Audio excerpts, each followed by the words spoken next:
Hello, everyone. Thank you so much for joining us today. It'll just be a minute before we start.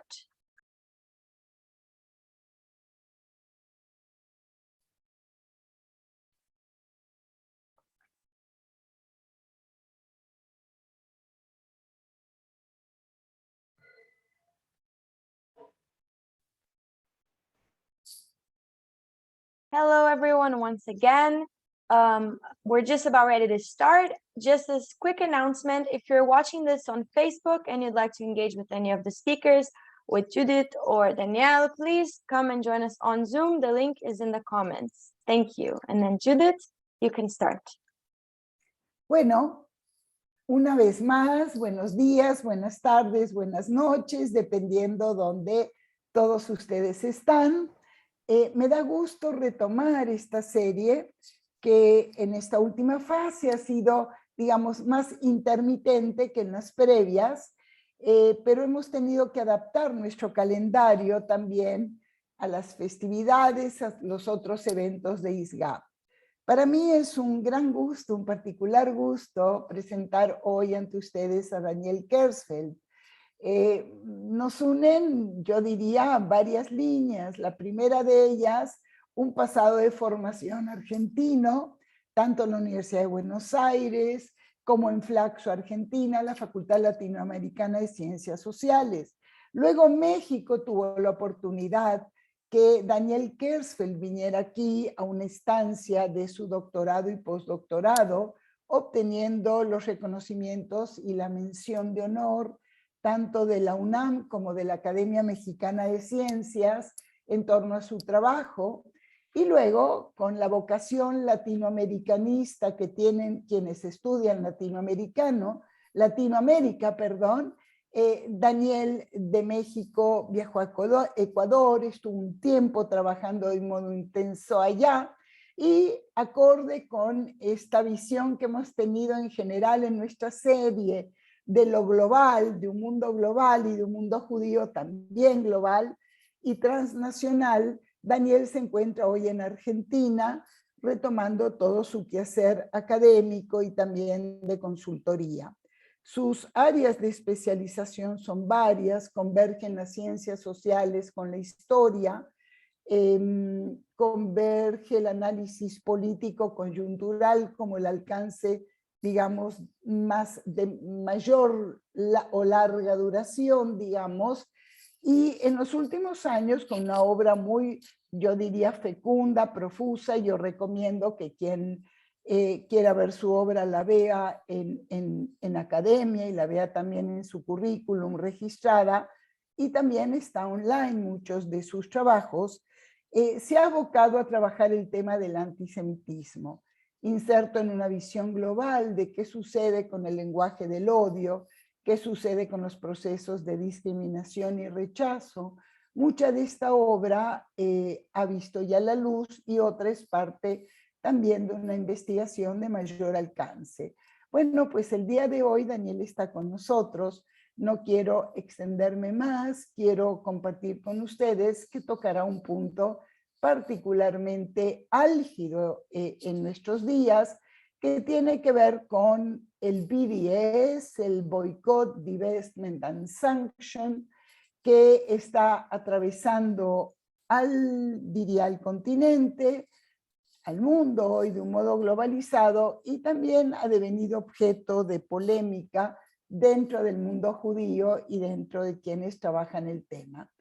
Daniel, es un gusto tenerte hoy con nosotros, y por favor, adelante con tu presentación. Bienvenido. Bueno, muchísimas gracias. Te agradezco, Judith, por las palabras. Y bueno, agradezco también a los organizadores de este evento, a ISGAP. Y bueno, sin más preámbulo, entonces comencemos. A ver si...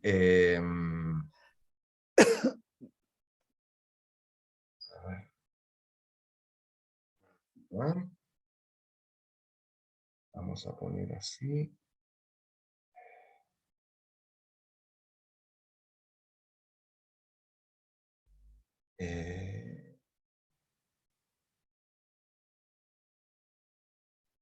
Perfecto, Daniel. ¿Sí se Estamos ven? ya. Sí, ¿Ahí se correcto. ven? Sí, correcto, se ve. Buenísimo, buenísimo. Bueno, entonces voy a hablar sobre el BDS y esto que he denominado como una nueva geopolítica, ¿no? Una nueva geopolítica del odio. Como recién decías, ¿no, Judith? Tiene muchos significados el BDS, ha generado mucho debate, y bueno, creo que es un buen momento para hacer una evaluación desde América Latina, ¿no? Para ver si ha impactado y cómo lo ha hecho, ¿no? En nuestra región. Ahora, ¿cuál es el objetivo principal del BDS? Es ejecutar un boicot mundial contra productos, contra productos, universidades, instituciones culturales vinculadas a Israel. ¿Qué significa esto? Pide la desinversión de compañías que colaboran con el ejército israelí y solicita sanciones económicas internacionales, ¿no? El objetivo final del BDS es aislar a Israel de los países europeos y de los Estados Unidos, tanto en términos económicos como así también culturales, educativos y científicos. Y acá vale la pena hacer una aclaración, porque señalo países europeos y Estados Unidos. América Latina en principio no figura dentro de este universo de acción del BDS, por lo menos en términos prioritarios. La práctica del boicot en realidad no es algo nuevo, ¿sí? Ya desde mediados del siglo XIX se viene utilizando como una forma de protesta, sobre todo de sectores obreros en contra de los propietarios de las fábricas. A fines del siglo XIX y principios del XX, esta forma de protesta, bueno, se expandió y adquirió un nuevo sentido, sobre todo en los países coloniales que buscaban su propia independencia, ¿no? En este sentido, el boicot más conocido es el que llevó adelante Gandhi, ¿no? Desde la India contra Gran Bretaña. Finalmente, la práctica del boicot sería adoptada como una forma de rechazo en contra de la población judía. Por eso hay tres campañas que se suelen tomar en cuenta en contra de la población judía a nivel global. Uno tuvo que ver con Palestina a principios del siglo XX, ¿sí?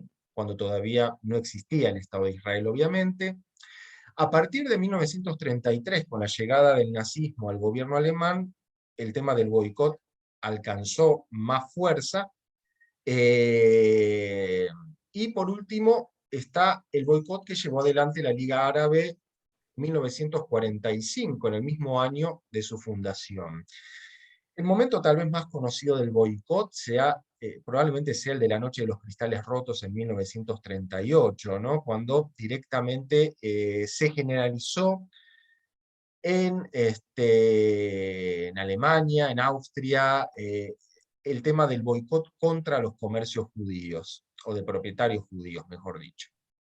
Ahora, puntualmente el BDS, podemos decir que el tema del boicot surgió ya con fuerza en el siglo XXI, es decir, en este último siglo, por activistas de varios países de Occidente y por distintas ONGs.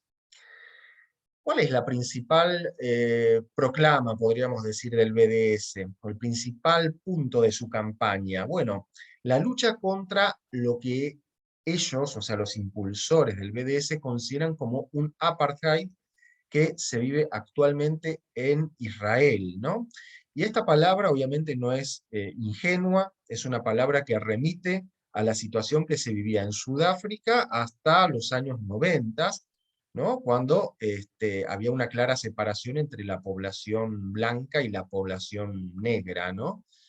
Digamos, resignificado el término apartheid, define a la población árabe en Israel que viviría la misma situación que hace 30 años vivía la de origen negro en Sudáfrica. Puntualmente va a ser en 2005 cuando va a surgir, ¿no?, la iniciativa de boicot, desinversión y sanciones contra Israel, inspirada en la conferencia sobre racismo y xenofobia organizada en Durban, Sudáfrica, en 2001. Por lo tanto, cuando hablamos del BDS, estamos hablando de un movimiento que realmente cobró impulso a partir del 2001, pero que formalmente existe, ¿sí?, como BDS a partir de 2005, es decir, tiene menos de 20 años. ¿Cuáles son las características generales? ¿Cómo se organiza? Bueno, esto es llamativo, ¿no? Es una red plural, no es jerárquica, ¿sí? Aunque hay un comité nacional que está integrado por grupos y organizaciones de distinto tipo provenientes de Estados Unidos, Reino Unido y varios países más en todo el mundo. Y esto es algo importante, ¿no? Porque no es que es una iniciativa que en principio uno podría decir surge desde los países árabes o surge desde Palestina, sino que surge desde estos países occidentales, ¿no? Es un movimiento que surge por solidaridad, podríamos decir, con la situación que se vive en Palestina, en territorios ocupados. El vocero más conocido del BDS es Omar Barghouti, palestino y es cofundador. Dentro de Cisjordania y Gaza hay una amplia participación de sindicatos y organizaciones no gubernamentales. Y ideológicamente, podríamos decir que hay dentro de la organización desde moderados que apuntan a la creación de un Estado palestino, y por lo tanto a la coexistencia entre dos estados, ¿no?, Israel y Palestina, pero también hay una importante participación de grupos más radicalizados que directamente se oponen a la existencia de un Estado israelí. ¿Cuáles son los objetivos específicos? Bueno, según la misma organización, hay tres objetivos que son fundamentales. Por un lado, terminar con la ocupación de todos los territorios anexados en 1967, ¿sí? Y con ello también terminar con la división que separa a Israel de buena parte de Cisjordania, ¿sí? En segundo lugar, plantea otorgar una plena igualdad a los ciudadanos palestinos dentro del territorio israelí. Es uno de los puntos más complejos porque, bueno, como decíamos, ¿no?, remite directamente a esta idea del apartheid que se vivió en Sudáfrica hasta hace unos 30 años. Y en tercer lugar, también un punto bien complejo, respalda el derecho de los refugiados palestinos y de sus descendientes para retornar a los hogares y propiedades de ellos o de sus antepasados, desplazados como consecuencia de la creación del Estado de Israel en 1948.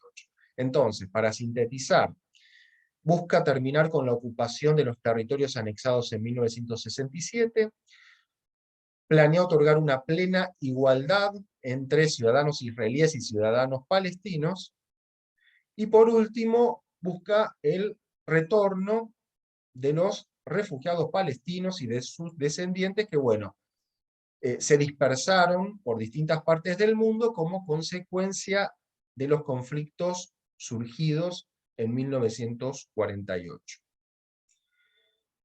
Ahora, un punto importante que hacía mención Judith Boxer hace un momento, más allá de su impronta, ¿no?, más allá de su planteo, ¿no?, a favor de, de la creación de un Estado palestino, hay grupos judíos que participan en el BDS, ¿no?, grupos que son críticos al gobierno israelí, grupos de izquierda, y que sobre todo cobran notoriedad o visibilidad cada vez que hay algún conflicto en Gaza, ¿no?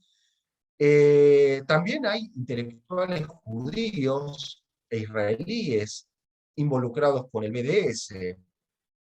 Por ejemplo, el caso de Ilan Pappé, también Norman Finkelstein, aunque este último se mantiene un poco más distante, ha sido más crítico, pero bueno, lo que queremos decir con esto es que la existencia del BDS prácticamente atravesó también a las comunidades judías, y obviamente tiene una fuerte presencia en sus sectores más vinculados con la izquierda o con el pensamiento crítico.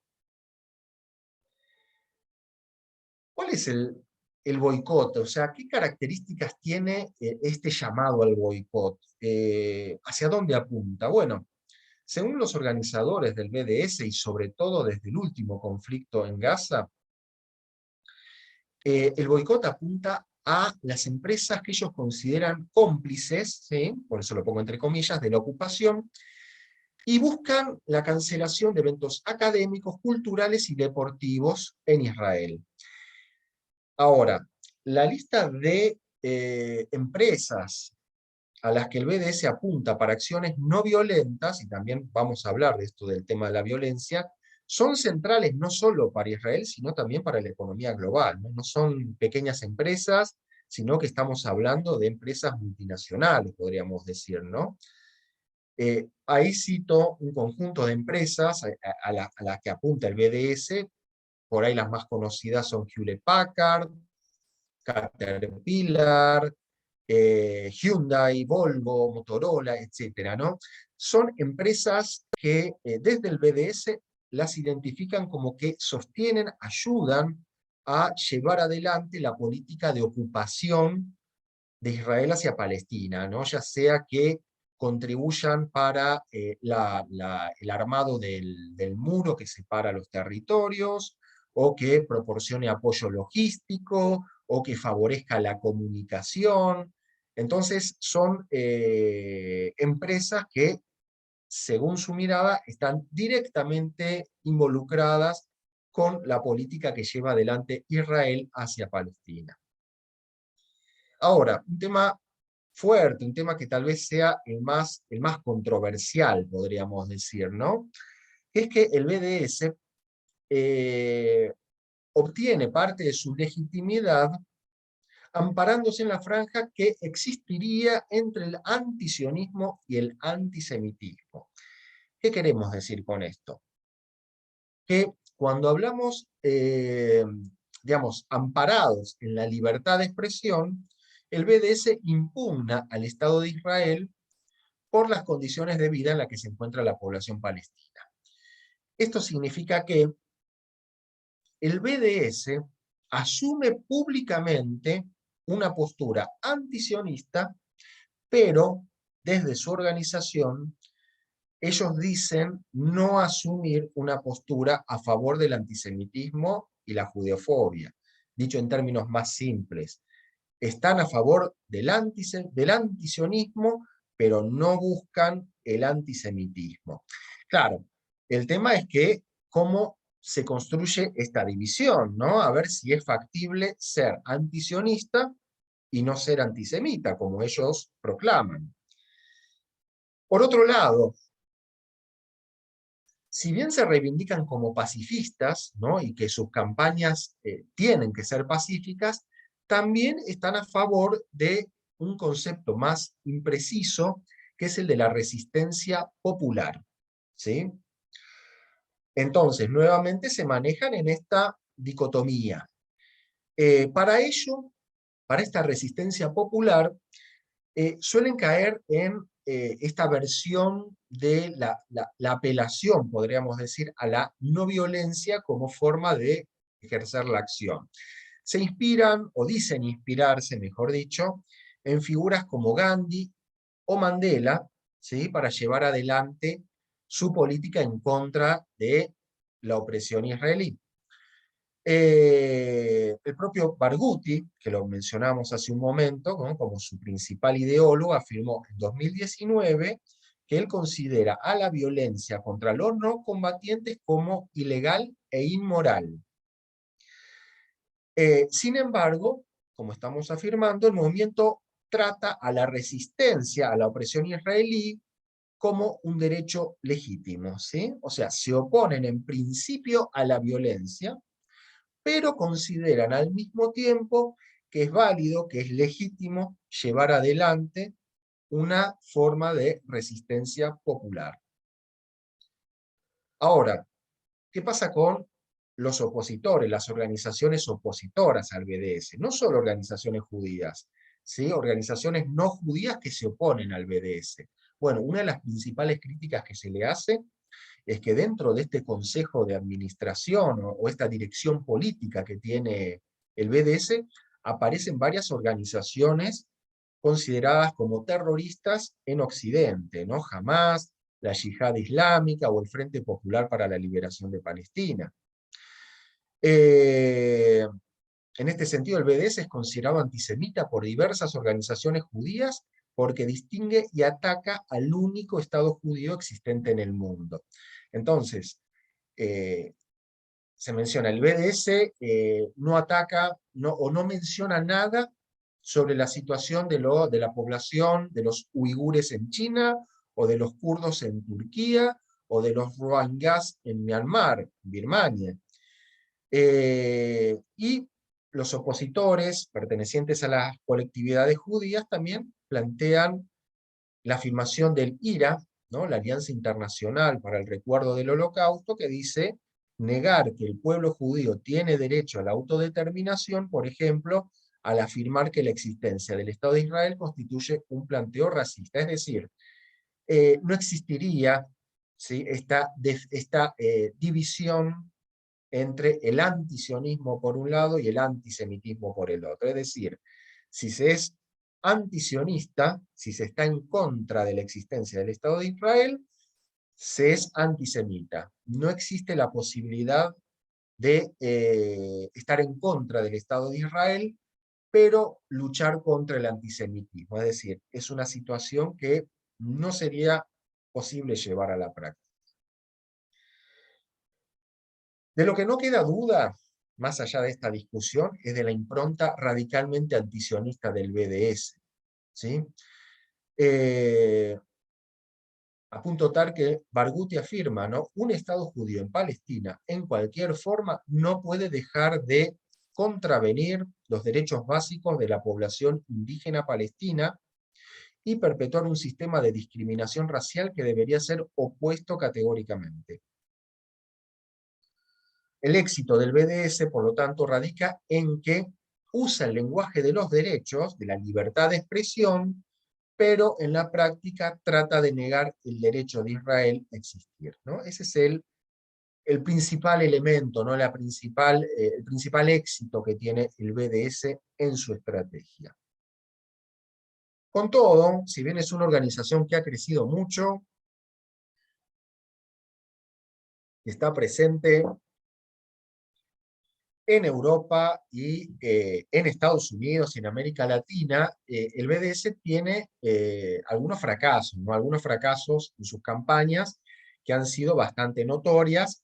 Yo cito ahí dos, por ahí la más conocida es la de el cierre, el final del Festival Eurovisión en Tel Aviv en 2019, que bueno, el BDS intentó hacer una campaña para impedir esto, que no tuvo resultado.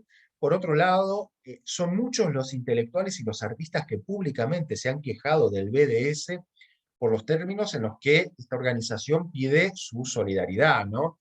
Es decir, varios artistas han planteado que el BDS en principio pide la solidaridad, pero si encuentran que no encuentran un planteo favorable, suelen incurrir en amenazas o en hostigamiento en redes y a través de militantes anónimos, ¿no?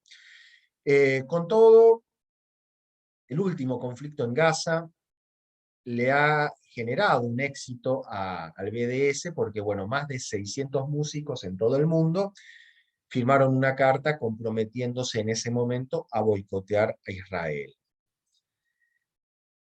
Ahora, ya yendo a cuestiones más focalizadas, ¿no? ¿Cómo ha repercutido o cómo está repercutiendo la labor del BDS en distintos escenarios? Por ejemplo, en Estados Unidos, ¿sí? Según datos de la Universidad de Maryland, esto, bueno, lo tendríamos que actualizar, en Estados Unidos el BDS tendría una aprobación del 40%, ¿sí?, en el año 2018.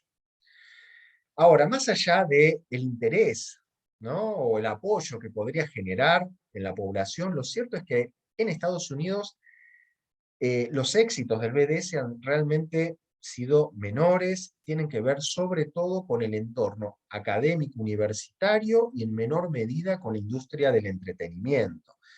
Cuando hablamos de sanciones ya a nivel comercial, a nivel de las grandes multinacionales y a nivel obviamente político, a nivel de gobierno, bueno, ahí el BDS realmente no tiene buenos resultados. No solo eso, la labor del BDS ha generado en Estados Unidos una labor contraria, un accionar opuesto, a punto tal de que hasta la fecha más de 30 estados aprobaron leyes que prohíben contratar o invertir en empresas que apoyan el boicot, ¿sí? En el Parlamento tampoco tiene éxito el BDS, más allá de que hay algunas figuras dentro del gobierno actual de Estados Unidos, dentro del Partido Demócrata, ¿no? Dentro de su ala izquierda, más radical, que sí en determinados momentos, sobre todo cuando hay conflicto entre Israel y Gaza, se han mostrado solidarios con el BDS, ¿no? Ahí cito algunas personas que han tenido expresiones públicas de apoyo con el BDS. No solo han demostrado ese apoyo, sino que incluso han planteado iniciativas para restringir la cooperación militar de Estados Unidos hacia Israel, que, como sabemos, es millonaria y que tiene, claro, un impacto directo en la geopolítica de Medio Oriente. En Europa, el BDS también tiene mucha presencia, sobre todo por la cantidad de comunidades árabes y palestinas distribuidas en el territorio europeo y al mismo tiempo una mayor debilidad por parte de las organizaciones judías, ¿no? Digamos que entre la fortaleza de uno y la debilidad de los otros, el BDS encontró un espacio para sumar cada vez más apoyos. Pero si bien el BDS puede conseguir más voluntades, enraizarse más en la sociedad europea, existen leyes antidiscriminatorias, ¿sí? Que ya existen desde bastante antes que lo que existe en Estados Unidos, que impiden la adopción de los principales puntos de la política de boicot, ¿no? Esto ha sucedido, por ejemplo, en Alemania. Ahora, hay un país que está considerado como la excepción, ¿sí? En la Unión Europea, y es donde el BDS ha venido creciendo de manera muy fuerte en los últimos años, sobre todo en los territorios municipales, ¿no? Principalmente apoyado por organizaciones y partidos de izquierda. Digamos como que en España confluyeron desde mm, un antijudaísmo, ¿sí? Presente en el país desde la Edad Media, muy vinculado con la tradición católica prevaleciente en España, y por otro lado, una visión más antisionista, llevada adelante principalmente por partidos de izquierda, bueno, sin ir más lejos, ¿no? Por el partido Podemos. Esto ha hecho que entonces a nivel municipal el BDS haya estado creciendo de manera sostenida en España. Y ahora, yendo ya luego de toda esta introducción tan extensa, ¿no? Este cuadro general, ¿qué pasa en América Latina con el BDS? ¿Tiene presencia o no la tiene? O en caso de que la tenga, ¿cómo ejerce su accionar, su práctica política? Bueno, hoy podemos sacar la conclusión de que si bien tiene presencia, como en buena parte del mundo, el BDS todavía es un fenómeno que podríamos considerar como marginal. Y esto está dado más que nada porque las relaciones de América Latina con Israel son bastante limitadas, ¿no? El comercio entre los países de la región e Israel es bastante pobre, y donde podría tener un poco más de fuerza, como vamos a ver más adelante, es en otros ámbitos, ¿sí? Otros puentes entre la región e Israel, como podría ser la agricultura o temas de seguridad y de turismo. Lo cierto es que hasta el día de hoy, los gobiernos latinoamericanos todavía tienen un reducido interés hacia Israel, aunque bueno, hay un cambio. Uno puede decir que en los últimos años los gobiernos de la región han manifestado cierta apertura, ¿no? Cada vez que hay un nuevo gobierno, un nuevo presidente, sea de centro derecha o de centro izquierda, tienen el objetivo de viajar a Israel al menos una vez en su mandato. Entonces, como que Israel empieza a cobrar un poquito más de visibilidad. Con todo, el tema todavía está en muy baja intensidad, y lo cierto es que muchos de los gobiernos de la región que miran con simpatía a Israel, en realidad lo terminan haciendo para mejorar sus relaciones con Estados Unidos, ¿no?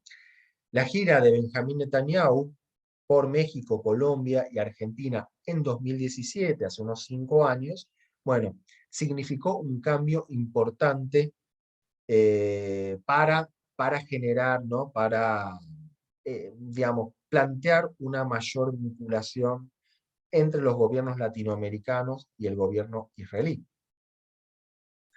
Obviamente esto se suma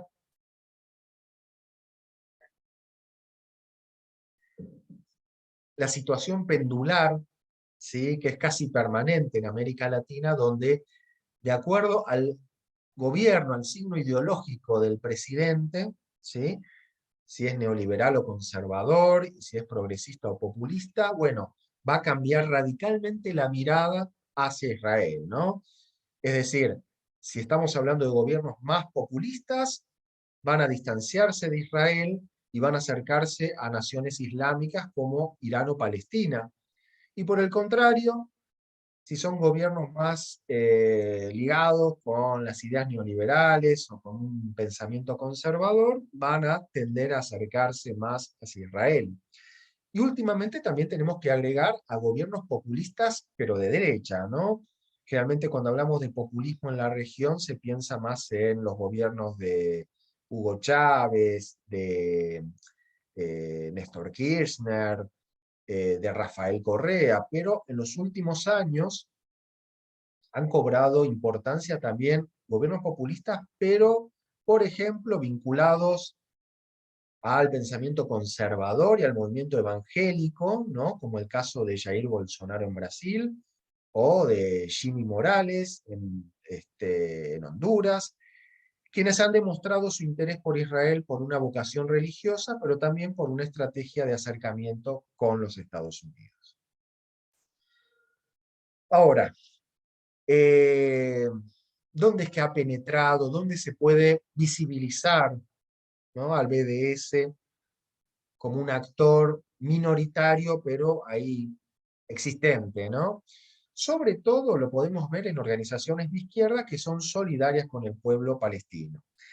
Aunque hay que decir que en América Latina el poder de convocatoria del BDS todavía es muy, muy limitado. ¿Qué estrategia tiene el BDS para tener un poco más de presencia en América Latina? Bueno, vincular la situación de los palestinos con la realidad de los sectores populares en América Latina, ¿no? Entonces, sus impulsores remarcan similitudes en cuanto a temas como precarización, pobreza y sobre todo hostilidad por parte de las fuerzas de seguridad. Es decir, como vamos a ver en un momento, en las favelas, en las villas miseria, ¿no? En los sectores más pobres de América Latina, se reprime, ¿sí? De la misma manera como se reprime, como el Estado israelí reprime a los palestinos en los territorios ocupados, ¿no? Es básicamente la principal línea propagandística que tiene el BDS para fortalecerse en la región. Ahora, en determinado momento o determinadas campañas pueden tener un poco más de éxito, ¿sí? Por ejemplo, en México, desde 2017 existe la campaña Stop Cemex, ¿sí? Cemex es la principal compañía productora de cemento en México y exporta el cemento hacia Israel, y bueno, este cemento se ha utilizado para la construcción del muro que divide Israel con Palestina, ¿no? Entonces, esto motivó una campaña que podríamos decir que ha sido la campaña más exitosa del BDS en la región, que nucleó a más de 200 organizaciones y personalidades de la región, ¿no? Que pusieron su firma, su adhesión a una declaración en contra de la empresa Cemex.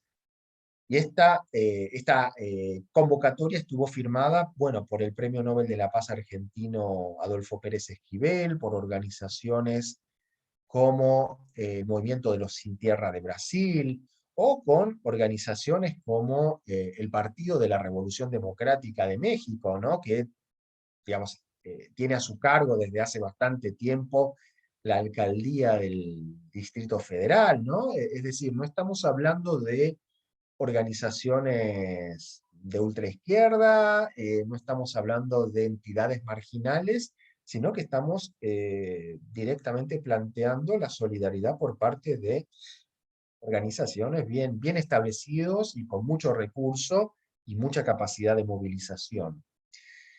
Y otra campaña de menor envergadura, pero que bueno, digamos, la llevan adelante todos los años, el 15 de mayo, es la semana del apartheid israelí, cuando se conmemora la Nakba, ¿no? El momento del exilio, ¿no? Del exilio de los palestinos cuando se crea el Estado de Israel. Ahora, más allá de esta visión más amplia, más general, el BDS también ha cobrado importancia en el terreno académico, ¿sí? Más o menos como ha ocurrido en Estados Unidos, sobre todo. Es decir, el BDS podrá ser débil todavía en la izquierda o en las organizaciones más populares, pero en el terreno académico, compuesto mayormente por universidades, centros de investigación, bueno, ahí sí ha cobrado cada vez más notoriedad, eh, a punto tal de que llevan adelante en varios lugares un boicot académico, ¿sí? Que apunta a aislar a las universidades israelíes, ¿sí? Respecto de los centros académicos latinoamericanos, por medio de iniciativas puntuales como el rechazo a la circulación de profesores y estudiantes entre países latinoamericanos e Israel, o a la realización de investigaciones y publicaciones conjuntas entre países latinoamericanos e Israel. Es decir, en varios países se percibe, se puede ver que es por este lado del boicot académico por donde el BDS ha podido construir un espacio más notorio y con cada vez más fortaleza. El otro espacio donde también se lo puede ver como que ha tenido impacto en los últimos años es en los ámbitos municipales, ¿sí?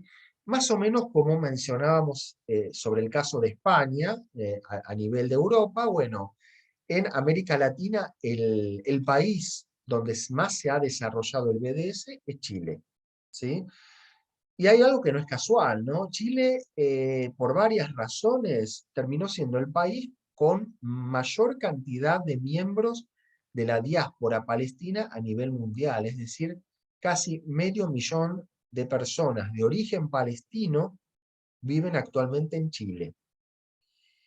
Y hay un caso importante, ¿no? A mediados de 2018, la ciudad de Valdivia se convirtió en el primer municipio en toda la región en querer adoptar regulaciones promovidas por el BDS. Sin embargo, fue objetado por el Contralor Nacional a fines de 2019, ¿no? Por una iniciativa de la comunidad judía chilena. Es decir, la Contraloría actuó en Chile planteando que un municipio no podía asumir políticas o facultades de política exterior. Es decir, ninguna comunidad podía adoptar posturas como la del BDS, ni sancionar empresas, ni sancionar inversiones, porque ningún municipio en Chile tiene esa prerrogativa. Pero bueno, el tema ha sido tan fuerte que el gobierno de Israel publicó un listado de las 20 organizaciones del BDS a nivel global, digamos, cuyos activistas tienen prohibida la entrada al país, y bueno, además de las filiales de Europa, figura también la de Chile, ¿no? Que es la única de origen latinoamericano.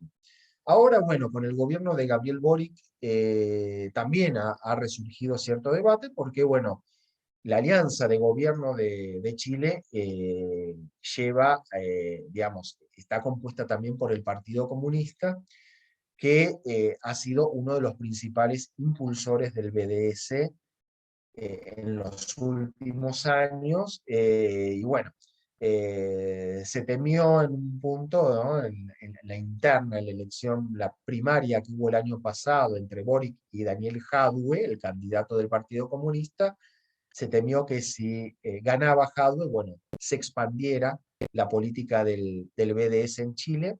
Por suerte no ha ocurrido eso hasta ahora y las señales de Boric en ese sentido, bueno, han sido más las de enfriar este punto que, por el contrario, no incentivarlo. ¿Cuál es la lección más reciente, ¿no? La más importante que podríamos decir que ha dado lugar el BDS en América Latina? Bueno, la publicación de un libro en Colombia, ¿sí? En 2019, que se llama El militarismo israelí en América Latina. Y este libro tiene 4 objetivos: describir el intercambio comercial entre Israel y los países de la región en materia de seguridad, tecnología militar y vigilancia, el intercambio de saberes militaristas entre Israel y América Latina, analizar el modelo de militarismo que Israel exporta a la región y la estrategia del embargo militar a Israel y las campañas y acciones mundiales que han contribuido a esa estrategia, ¿no? Y este libro ustedes lo pueden descargar en internet, ¿no? En el Google lo buscan por su título y es de descarga libre, tiene como una especie de eslogan, que es: las armas que asesinan en Palestina son las mismas que reprimen en América Latina, ¿no? Por esto que mencionábamos hace un momento como un punto de coincidencia, en donde en la región y en Palestina se manejan estos criterios de asociar la situación de pobreza, de marginalidad, pero también de represión, ¿no? Para crear una identidad en común. Y ya para terminar, ¿no? Algunas conclusiones. El BDS surge como una campaña destinada a desacreditar al Estado de Israel en cuanto a la legitimidad de su propia existencia. Busca identificar la política de Israel hacia los palestinos con la política prevaleciente en Sudáfrica, ¿no? Durante el apartheid. Entonces, el BDS promueve al exterior, no sé, en términos globales, la idea de un Estado que es esencialmente racista y que por ende debe ser sancionado por los estados occidentales. Pero, y acá viene una innovación importante, ¿no? Porque el BDS también genera una especie de diplomacia paralela. No son solo los estados occidentales los que deben sancionar a Israel. También la sociedad civil tiene que involucrarse y también tiene que sancionar, ¿no? Por eso busca que la ciudadanía también tenga una capacidad moral, ¿sí? Capaz de rechazar a Israel y no solo al Estado israelí, ¿sí? Sino a representaciones del Estado, como podrían ser empresas, universidades o figuras mediáticas y del mundo del espectáculo. Es decir, juega con una deconstrucción, ¿sí? De las figuras de poder y de la representación de la figura del Estado, ¿no?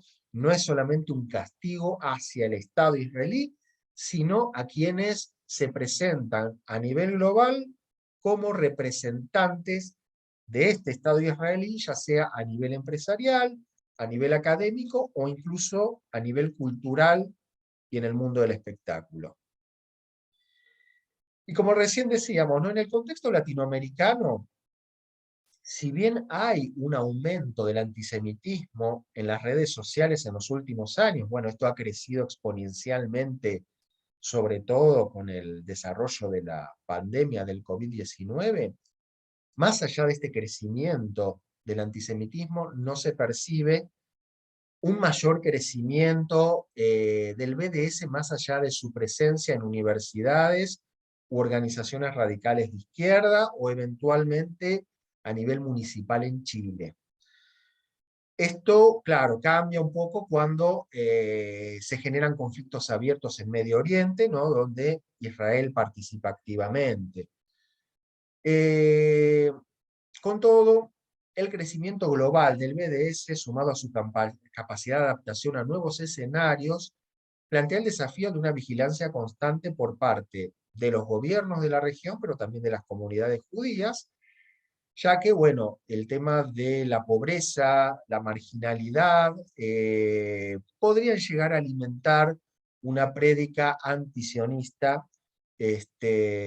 y antisemita como la que propone el BDS a nivel europeo y en Estados Unidos, ¿no? Entonces, digamos que la recomendación es que, bueno, si bien en América Latina el BDS todavía tiene un desarrollo menor, sin el impacto que tiene en otros países, bueno, hay que estar atentos frente al escenario social y económico que podría llegar a favorecer su consolidación y su expansión en los próximos años.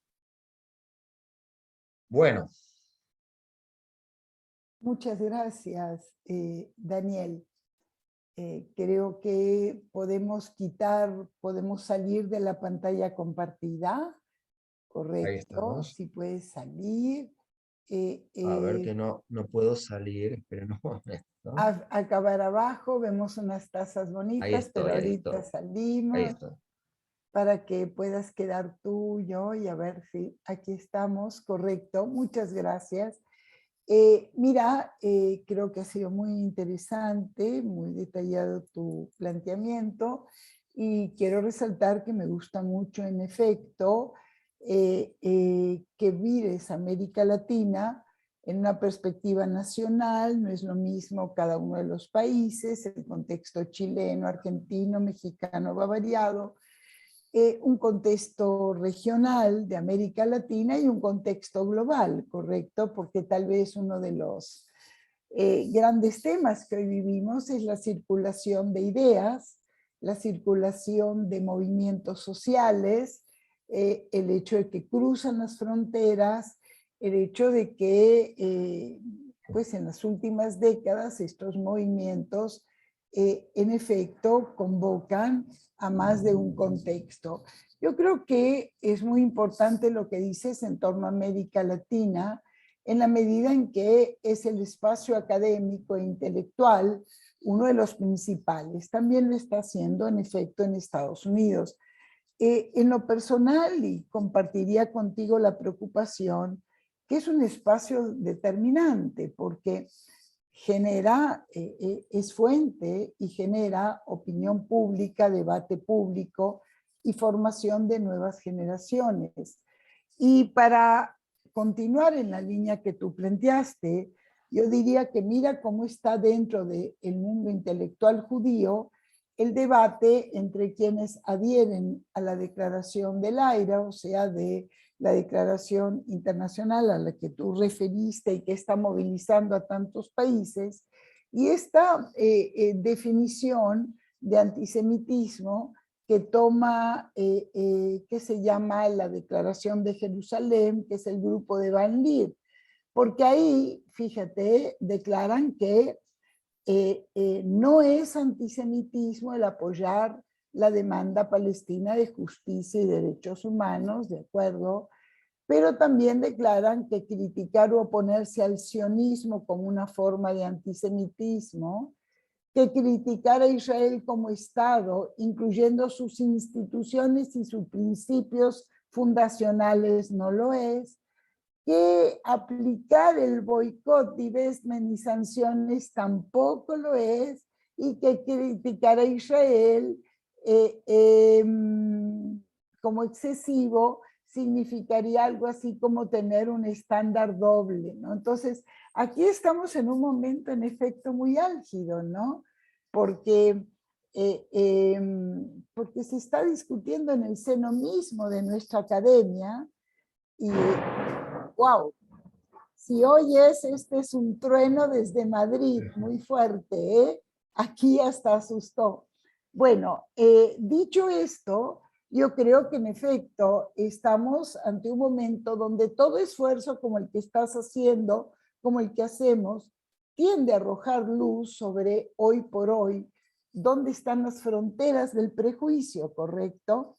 Yo diré algo y te oigo en este intercambio. Yo creo que en efecto no toda crítica al Estado de Israel puede ser, o al sionismo puede ser considerada antisemita, pero aquella que utiliza, como se utiliza, recursos y prejuicios que históricamente se reelaboran, por ejemplo, el Estado genocida, ¿no es cierto?, la vocación de opresión, etcétera, etcétera, sí recupera prejuicios, aunque sea en otro contexto. ¿Estaríamos de acuerdo, correcto? Claro, sí, claro. Bueno, yo pienso que hoy por hoy, sí, el llamado es a que hay un esfuerzo por esclarecer. Lamentablemente, tú también lo señalaste, que posturas de este tipo se encuentran en los extremos, en extrema izquierda o en la extrema derecha, en regímenes autocráticos. Yo creo que hoy por hoy la línea sería autocracias y democracias, ¿correcto? Y que están en juego también, están en Europa, están en América Latina. Señalaste como el prejuicio que se dio a raíz del COVID, ¿correcto? Se fue desarrollando y las inculpaciones de que hubo alguna voluntad de monopolio de las vacunas, etcétera, etcétera, recordarás, ¿correcto? Bueno, estaremos realmente atentos. Yo creo que un análisis como que el que planteas nos va a permitir rastrear estos brotes que aparentemente podrían ser exclusivamente políticos, pero que tiene una connotación cultural, social, movilizadora, ¿correcto? Claro. Y yo creo que, Adelante. para cerrar, ¿no? Me parece que finalmente la lejanía geográfica, cultural, política, ¿no?, de América Latina frente a Israel y frente al conflicto en Medio Oriente, bueno, también termina limitando las posibilidades reales de expansión del BDS, salvo en determinados ámbitos, como decías, más de circulación de ideas, donde se genera opinión pública, donde hay más vinculación con la cultura.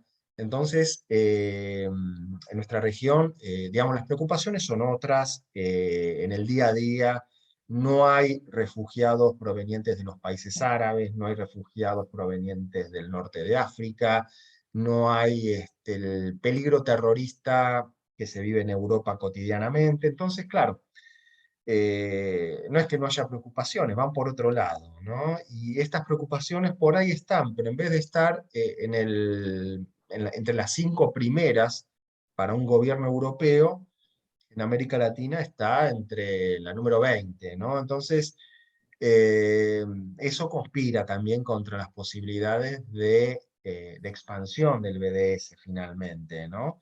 Salvo, decíamos, cuando ocurren algunos hechos, algunos conflictos, y bueno, ahí sí se genera más interés y más solidaridad, ¿no? No, es cierto, lo que señalas es cierto, o sea, los altibajos de lo que fue el proceso de paz y hoy lo que es la confrontación más abierta, se expresa. El tema es hasta dónde, sin pensar que siempre el antisemitismo es continuidad y discontinuidad, hasta dónde, como señalaste en un momento de tu presentación, el conflicto se convierte en referente y significante de otros conflictos, ¿correcto? Y genera y moviliza. En este sentido, obviamente, es donde está nuestra preocupación, ¿correcto? Donde emerge, ¿no? Donde emerge la crítica a lo cosmopolita, donde emerge la crítica, correcto. Esos grandes tropos, ¿no?, del pensamiento antijudío y antisemita. Bueno, este es un movimiento y lo has visto, o sea, lo has señalado bien, los 2001, 2005 son momentos claves, ¿no? Y claro, una de las paradojas tal vez que creo que compartiríamos es que lo que ha sido originalmente la búsqueda de alianza en la lucha contra el racismo, hoy por hoy muchos de los movimientos que combaten el racismo son grandes críticos del Estado de Israel por la cuestión misma palestina, ¿no? Bueno, yo agradezco mucho tu presentación, agradezco mucho a todos quienes nos acompañan. Estamos nosotros prestos a anunciar que estamos arribando al fin de esta serie, que creo que la tendremos en 2 semanas más la conclusión. Y luego, pues sí anunciarles que la idea es con todos los colegas que han participado, traducir sus conferencias en artículos que nos permitan conjuntamente ofrecer con ISGAP un volumen en español que circule en América Latina, ¿correcto? Bueno, Daniel, yo te agradezco mucho. Nosotros estamos con límites de tiempo, ¿correcto? Es 1 hora. Si a futuro hacemos nuevamente una serie, lo haremos como un poco más extendido. Aprecio mucho tu participación. No sé si quisieras conjuntamente un saludo, pero... Sí, agradezco de nuevo y bueno, estamos ahí en contacto, ¿no? Para otras actividades, ¿no? Que surjan por este mismo estilo. ¿Cómo no? Perfecto, muy perfecto. Pues un saludo a todos. Aprovecho Gracias. para desearles un feliz Pesaj a quienes celebran Pesaj, una feliz Semana Santa a quienes celebran Semana Santa, y estaremos en contacto y anunciamos próximamente nuestra última sesión. Gracias, Daniel, entonces, y Gracias. un saludo cálido a Buenos Aires. Gracias. Saludos a todos, se cuidan.